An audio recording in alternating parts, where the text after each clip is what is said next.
জানিয়ে দিব আজকের বাংলার আপডেট সংবাদ। শুরুতেই সংবাদ শিরোনাম। দেশবাসীকে বাংলা নববর্ষের শুভেচ্ছা জানালেন সাবেক প্রধানমন্ত্রী শেখ হাসিনা। থাকছে প্রতিবেদনে। আওয়ামী লীগের কার্যক্রম নিষিদ্ধের সিদ্ধান্তের নিন্দা, প্রতিবাদ করে বিবৃতি দেশ-বিদেশের ইঞ্জিনিয়ারদের। থাকছে প্রতিবেদনে। এনসিপি নামল মাঠে, হাসিনার সমর্থনে সরব রাজপথ। থাকছে প্রতিবেদনে। বাংলাদেশ সংসদের সাবেক স্পিকার শিরিন শারমিন চৌধুরী আটক। আওয়ামী লীগে তিনি হাসিনার মেয়ে বলে পরিচিত। থাকছে প্রতিবেদনে।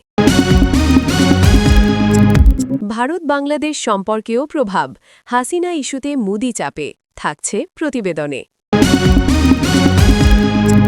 পুলিশ দিয়ে আওয়ামী লীগকে থামানো যাবে না, ওবায়দুল কাদেরের হুঁশিয়ারি। থাকছে প্রতিবেদনে। এতক্ষণ শুনতেছিলেন সংবাদ শিরোনাম, এবার বিস্তারিত। দেশবাসীকে বাংলা নববর্ষের শুভেচ্ছা জানালেন সাবেক প্রধানমন্ত্রী শেখ হাসিনা। বাঙালির প্রাণের উৎসব পহেলা বৈশাখকে ঘিরে সারা দেশে বইছে আনন্দের জোয়ার। নতুন বছরকে বরণ করে নিতে প্রস্তুত বাংলাদেশ। আর এই শুভক্ষণে দেশবাসীর উদ্দেশ্যে আন্তরিক শুভেচ্ছা জানিয়েছেন সাবেক প্রধানমন্ত্রী শেখ হাসিনা। বাংলা নববর্ষ ১৪৩৩ বঙ্গাব্দ উপলক্ষে দেওয়া এক বাণীতে তিনি দেশ ও জাতির শান্তি, সমৃদ্ধি ও কল্যাণ কামনা করেছেন। নতুন বছরের আগমনে মানুষের মধ্যে নতুন আশা, নতুন স্বপ্ন এবং নতুন উদ্দীপনার সঞ্চার হয়। সেই চিরচেনা আবেগকে সামনে রেখে শেখ হাসিনা তার বার্তায় বলেছেন, আসুন নতুন বছরে অতীতের সকল ব্যর্থতা, দুঃখ ও গ্লানি পিছনে ফেলে সুন্দর ভবিষ্যৎ বিনির্মাণের লক্ষ্যে আমরা সবাই একযোগে কাজ করি। তার এই আহ্বান রাজনৈতিক অঙ্গনের বাইরেও সাধারণ মানুষের মধ্যে ইতিবাচক সাড়া ফেলেছে বলে মনে করছেন বিশ্লেষকেরা। এক ভিডিও বার্তায় তিনি দেশবাসীকে উদ্দেশ্য করে বলেন, প্রিয় দেশবাসী, আসসালামু আলাইকুম। বর্ষ পরিক্রমায় আবারও আমাদের মাঝে ফিরে এসেছে নতুন বছর। আপনারা যারা দেশে ও বিদেশে অবস্থান করছেন, সবাইকে জানাই বাংলা নববর্ষের আন্তরিক শুভেচ্ছা।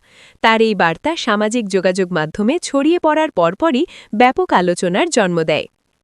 বিশ্লেষকেদের মতে রাজনৈতিক অস্থিরতা ও নানা আলোচনার মধ্যেও জাতীয় উৎসবগুলো সবসময় একটি ঐক্যের বার্তা নিয়ে আসে।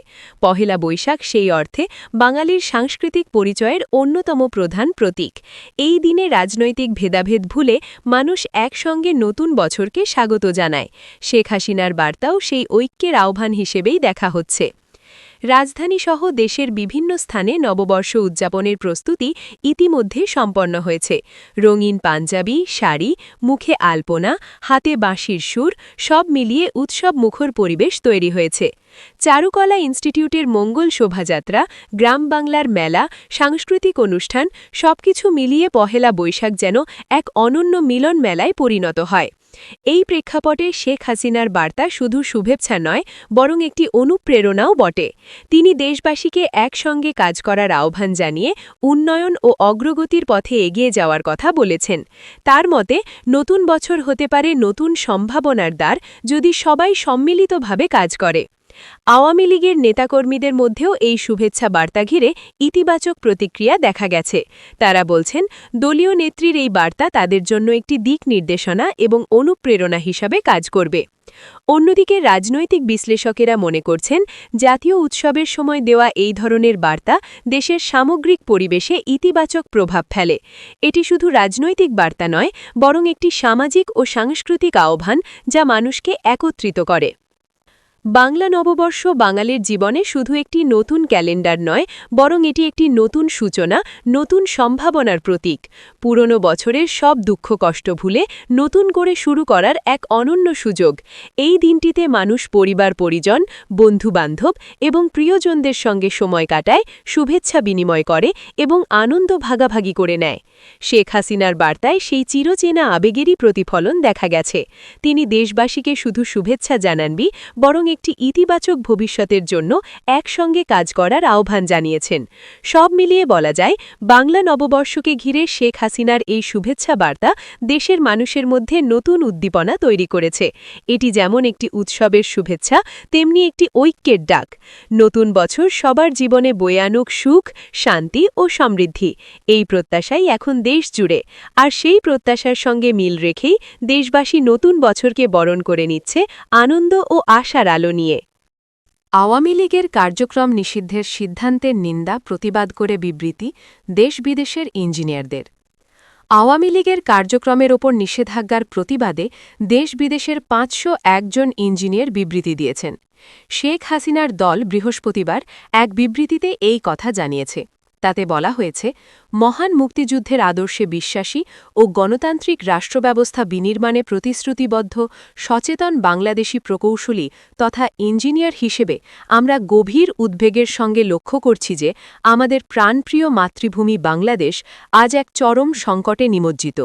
ইউনুস বিএনপি জামায়াত গ্যাংয়ের সমঝোতামূলক ভাগবাটোয়ারার নির্বাচনের মাধ্যমে অবৈধভাবে ক্ষমতা দখলকারী বিএনপি সরকার এবং বিরোধী দলের আসনে বসা মুক্তিযুদ্ধ বিরোধী রাজাকার জামায়াতে ইসলামী আজ জাতীয় সংসদে বসে মহান মুক্তিযুদ্ধের নেতৃত্বদানকারী দল বাংলাদেশ আওয়ামী লীগের কার্যক্রম নিষিদ্ধ করার যে ধৃষ্টতা দেখিয়েছে, আমরা তার প্রতি তীব্র নিন্দা ও ধিক্কার জানাচ্ছি।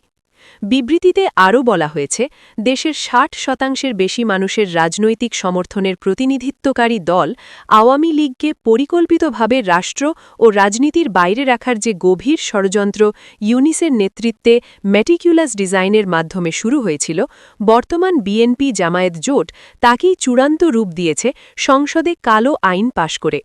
ইউনুস আর বিএনপি জামায়াতের পাতানো ভাগবাটোয়ারার নির্বাচনে আওয়ামী লীগকে অংশগ্রহণ করতে না দেওয়ায় দেশের এক বিশাল জনগোষ্ঠী তাদের ভোটাধিকার প্রয়োগ করতে পারেনি।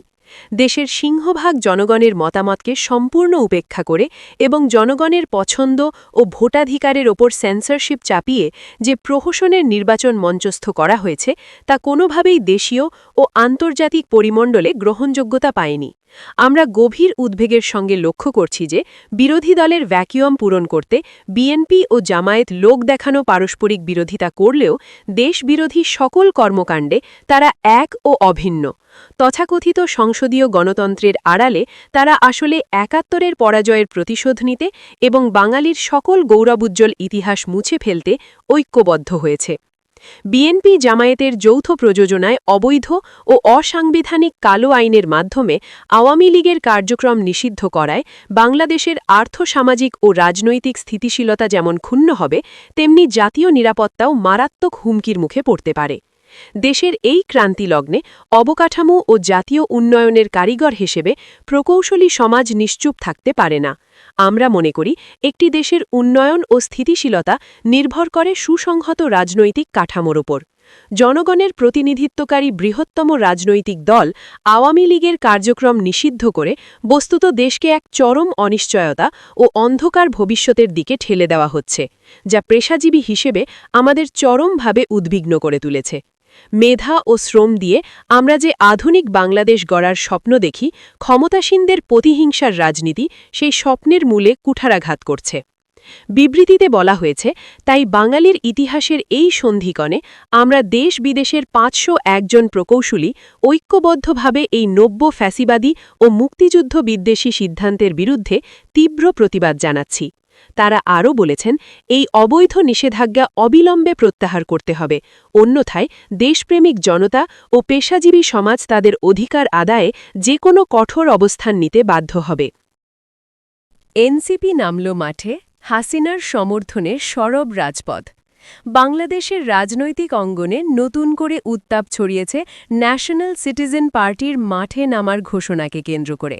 দলটি প্রকাশ্যে শেখ হাসিনার প্রতি সমর্থন জানিয়ে রাজপথে সক্রিয় হবার পর রাজধানীসহ দেশের বিভিন্ন স্থানে রাজনৈতিক আলোচনা আরও তীব্র হয়ে উঠেছে।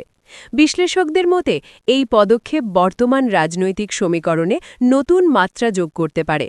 সাম্প্রতিক কয়েকটি কর্মসূচিতে এনসিপির নেতাকর্মীদের সরব উপস্থিতি লক্ষ্য করা গেছে। রাজধানীর গুরুত্বপূর্ণ সড়কগুলোতে মিছিল, সমাবেশ এবং স্লোগানে তারা শেখ হাসিনার পক্ষে অবস্থান তুলে ধরছেন। তাদের বক্তব্যে উঠে আসছে রাজনৈতিক স্থিতিশীলতা, নেতৃত্বের ধারাবাহিকতা এবং উন্নয়নের প্রসঙ্গ। এনসিপির নেতারা বলছেন, দেশের বর্তমান রাজনৈতিক প্রেক্ষাপটে অভিজ্ঞ নেতৃত্বের প্রয়োজন রয়েছে এবং সেই জায়গা থেকেই তারা শেখ হাসিনার প্রতি সমর্থন জানাচ্ছেন। তাদের দাবি, দেশের অগ্রগতি ও স্থিতিশীলতার স্বার্থে একটি সুসংগঠিত রাজনৈতিক নেতৃত্ব অপরিহার্য। রাজনৈতিক বিশ্লেষকদের মতে, নতুন বা অপেক্ষাকৃত ছোট দলগুলোর জন্য বড় রাজনৈতিক ইস্যুকে কেন্দ্র করে অবস্থান নেওয়া একটি কৌশলগত পদক্ষেপ হতে পারে। এতে তারা দ্রুত জনমনে পরিচিতি পায় এবং নিজেদের অবস্থান দৃশ্যমান করতে পারে। এনসিপির সাম্প্রতিক সক্রিয়তাও সেই প্রেক্ষাপটে দেখা হচ্ছে। এদিকে আওয়ামী লীগের ভেতরে বিষয়টি নিয়ে ইতিবাচক প্রতিক্রিয়া রয়েছে বলে রাজনৈতিক মহলে আলোচনা চলছে। যদিও দলটির পক্ষ থেকে আনুষ্ঠানিকভাবে কিছু বলা হয়নি, তবুও সমর্থকদের একটি অংশ এনসিপির এই অবস্থানকে স্বাগত জানিয়েছে।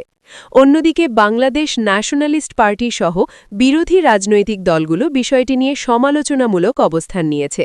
তারা বলছে, রাজনৈতিক সমর্থন প্রদর্শনের নামে রাজপথ উত্তপ্ত করা হলে তা সাধারণ মানুষের জন্য ভোগান্তির কারণ হতে পারে। রাজপথের পরিস্থিতিও ক্রমে উত্তপ্ত হয়ে উঠছে। বিভিন্ন স্থানে পাল্টাপাল্টি কর্মসূচির আশঙ্কা দেখা যাচ্ছে। আইনশৃঙ্খলা রক্ষাকারী বাহিনীর সতর্ক অবস্থানে রয়েছে বলে জানা যাচ্ছে, যাতে কোনো ধরনের অপ্রত্যাশিত পরিস্থিতি সৃষ্টি না হয়। সামাজিক যোগাযোগ মাধ্যমেও বিষয়টি নিয়ে ব্যাপক আলোচনা চলছে। কেউ এনসিপির এই পদক্ষেপকে সাহসী রাজনৈতিক অবস্থান হিসেবে দেখছেন, আবার কেউ এটিকে কৌশলগত প্রচারণা বলে মনে করছেন। বিভিন্ন মতামতের কারণে বিষয়টি আরও আলোচিত হয়ে উঠেছে। বিশ্লেষকদের মতে, এই ঘটনার সবচেয়ে গুরুত্বপূর্ণ দিক হল এটি বাংলাদেশের রাজনীতিতে নতুন জোট বা সমীকরণের ইঙ্গিত দিতে পারে। যদি এনসিপি তাদের এই অবস্থান ধরে রাখে এবং মাঠ পর্যায়ে সক্রিয় থাকে, তাহলে ভবিষ্যতে তারা একটি গুরুত্বপূর্ণ রাজনৈতিক শক্তি হিসেবে আবির্ভূত হতে পারে।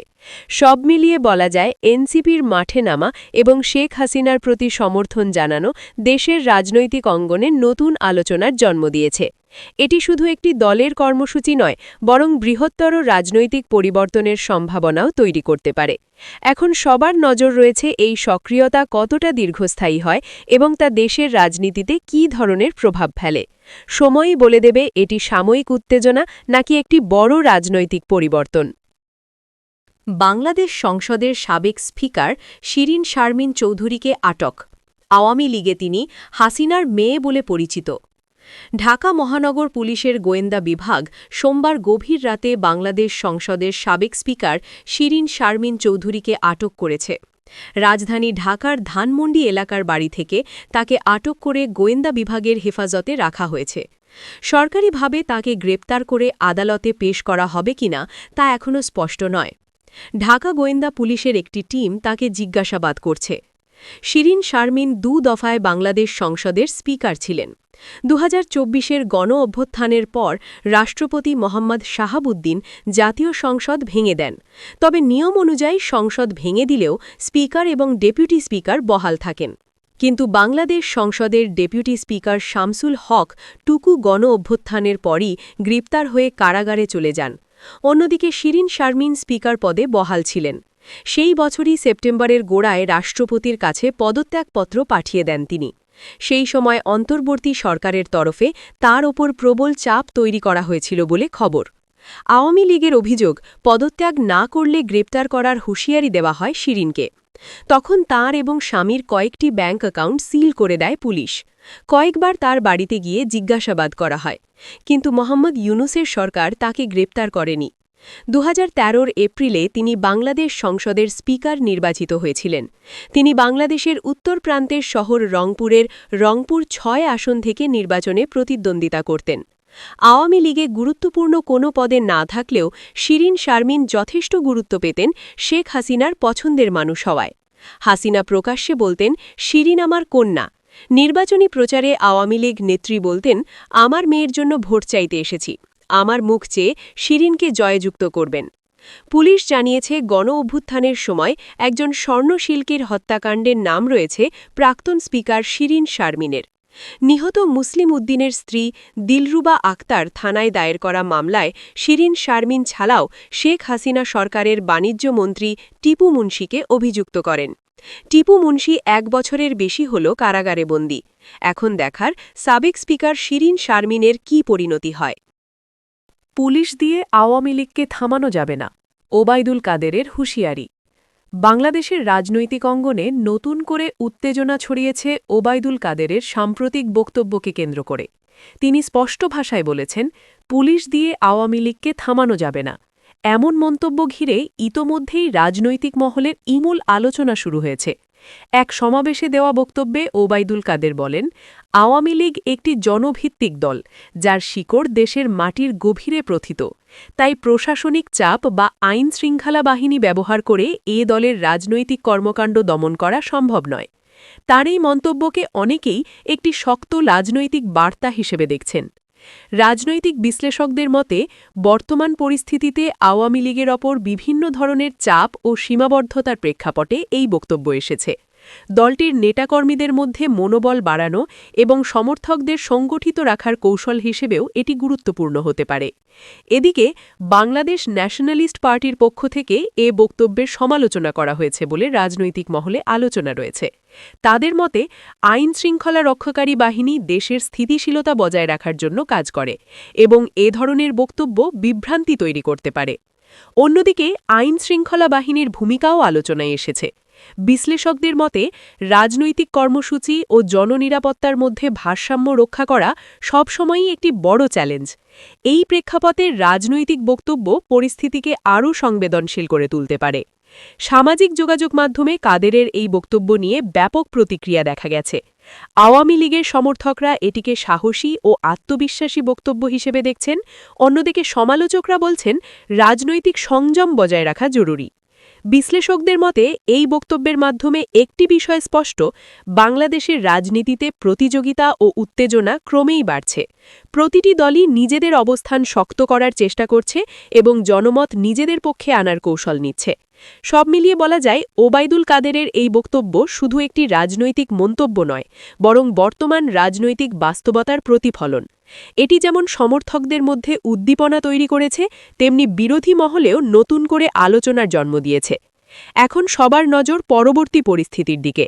এই বক্তব্যের প্রভাব রাজপথে কতটা পড়ে এবং রাজনৈতিক অঙ্গনে এটি কী ধরনের প্রতিক্রিয়া তৈরি করে, সময়ই বলে দেবে এটি সাময়িক উত্তেজনা নাকি আরও বড় রাজনৈতিক পরিবর্তনের সূচনা।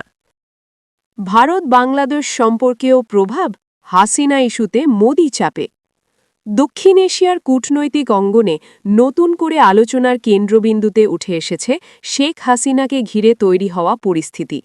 তাকে কেন্দ্র করে ছড়িয়ে পড়া নানা গুঞ্জন ও রাজনৈতিক ব্যাখ্যা এখন শুধু বাংলাদেশের অভ্যন্তরীণ রাজনীতিতেই সীমাবদ্ধ নয়, বরং তা সরাসরি প্রভাব ফেলতে পারে ভারত বাংলাদেশ সম্পর্কেও, এমনটাই মনে করছেন বিশ্লেষকরা। এই প্রেক্ষাপটে ভারতের প্রধানমন্ত্রী নরেন্দ্র মোদী নিজ দেশেও রাজনৈতিক চাপের মুখে পড়েছেন বলে আলোচনা তৈরি হয়েছে। ভারতের রাজধানী নিউ দিল্লিকে ঘিরে শেখ হাসিনার অবস্থান নিয়ে বিভিন্ন অনানুষ্ঠানিক তথ্য ও গুঞ্জন ছড়িয়ে পড়ার পর থেকেই বিষয়টি রাজনৈতিক ইস্যুতে পরিণত হয়। যদিও ভারত সরকারের পক্ষ থেকে এ বিষয়ে এখনও কোনো স্পষ্ট আনুষ্ঠানিক বক্তব্য আসেনি, তবুও বিরোধী দলগুলো বিষয়টি সামনে এনে প্রশ্ন তুলতে শুরু করেছে। বিশেষ করে ভারতীয় জনতা পার্টি নেতৃত্বাধীন সরকারের বিরুদ্ধে বিরোধীরা অভিযোগ তুলছে, এ ধরনের সংবেদনশীল বিষয়ে স্বচ্ছতা থাকা জরুরি। ইন্ডিয়ান ন্যাশনাল কংগ্রেস সহ অন্যান্য দল জানতে চাইছে, যদি সত্যি শেখ হাসিনা ভারতে অবস্থান করে থাকেন, তবে তার আইনি অবস্থান কি এবং কেন সরকার এ বিষয়ে স্পষ্ট করে কিছু বলছে না। রাজনৈতিক বিশ্লেষকরা মনে করছেন, ভারতের মতো বড় গণতান্ত্রিক দেশে এ ধরনের ইস্যু দ্রুতই রাজনৈতিক বিতর্কে পরিণত হয়। ফলে মোদী সরকারের জন্য এটি একটি জটিল পরিস্থিতি। একদিকে অভ্যন্তরীণ রাজনৈতিক চাপ, অন্যদিকে প্রতিবেশী দেশের সঙ্গে কূটনৈতিক ভারসাম্য রক্ষা। বাংলাদেশের দিক থেকেও বিষয়টি গুরুত্ব পাচ্ছে। আওয়ামী লীগের সমর্থকরা বিষয়টি নিয়ে নানা আলোচনা করলেও দলটির পক্ষ থেকে আনুষ্ঠানিকভাবে কোনো মন্তব্য আসেনি। অন্যদিকে বাংলাদেশ ন্যাশনালিস্ট পার্টি সহ বিরোধী দলগুলো এই ইস্যুকে রাজনৈতিকভাবে তুলে ধরছে। বিশ্লেষকদের মতে ভারত বাংলাদেশ সম্পর্ক ঐতিহাসিকভাবে গভীর এবং বহুমাত্রিক। বাণিজ্য, সীমান্ত নিরাপত্তা, আঞ্চলিক সহযোগিতা সব ক্ষেত্রেই দুই দেশের পারস্পরিক নির্ভরতা রয়েছে। তবে রাজনৈতিক ইস্যু, বিশেষ করে কোনো প্রভাবশালী নেতাকে ঘিরে বিতর্ক এই সম্পর্কের ওপর সাময়িক চাপ তৈরি করতে পারে। এই পরিস্থিতির আরেকটি গুরুত্বপূর্ণ দিক হল তথ্যের অভাব। স্পষ্ট কোনো সরকারি ব্যাখ্যা না থাকায় সামাজিক যোগাযোগ মাধ্যমে নানা গুজব ছড়িয়ে পড়ছে। এতে করে সাধারণ মানুষের মধ্যে বিভ্রান্তি তৈরি হচ্ছে এবং রাজনৈতিক উত্তেজনা বাড়ছে। কূটনৈতিক বিশ্লেষকদের মতে এই ধরনের পরিস্থিতিতে দুই দেশের সরকারেরই উচিত দ্রুত এবং পরিষ্কার অবস্থান জানানো। এতে করে গুজব কমবে এবং সম্পর্কের উপর অপ্রয়োজনীয় চাপ পড়বে না। সব মিলিয়ে বলা যায়, শেখ হাসিনাকে ঘিরে তৈরি হওয়া এই পরিস্থিতি শুধু একটি ব্যক্তিকে কেন্দ্র করে নয়, এটি দুই দেশের রাজনৈতিক ও কূটনৈতিক সম্পর্কের সঙ্গে জড়িত একটি গুরুত্বপূর্ণ ইস্যু। নরেন্দ্র মোদীর জন্য এটি যেমন একটি অভ্যন্তরীণ রাজনৈতিক চ্যালেঞ্জ, তেমনি বাংলাদেশের রাজনীতিতেও এটি নতুন করে আলোচনার জন্ম দিয়েছে। এখন সবার দৃষ্টি পরবর্তী পদক্ষেপের দিকে। ভারত সরকার কি এ বিষয়ে আনুষ্ঠানিক ব্যাখ্যা দেবে? বাংলাদেশের রাজনৈতিক অঙ্গনে এর প্রতিক্রিয়া কিভাবে গড়ে উঠবে এবং এই ইস্যু শেষ পর্যন্ত দুই দেশের সম্পর্ককে কোন দিকে নিয়ে যাবে? সময়ই বলে দেবে এটি সাময়িক উত্তেজনা নাকি দীর্ঘমেয়াদী প্রভাব ফেলতে পারে এমন একটি ঘটনা।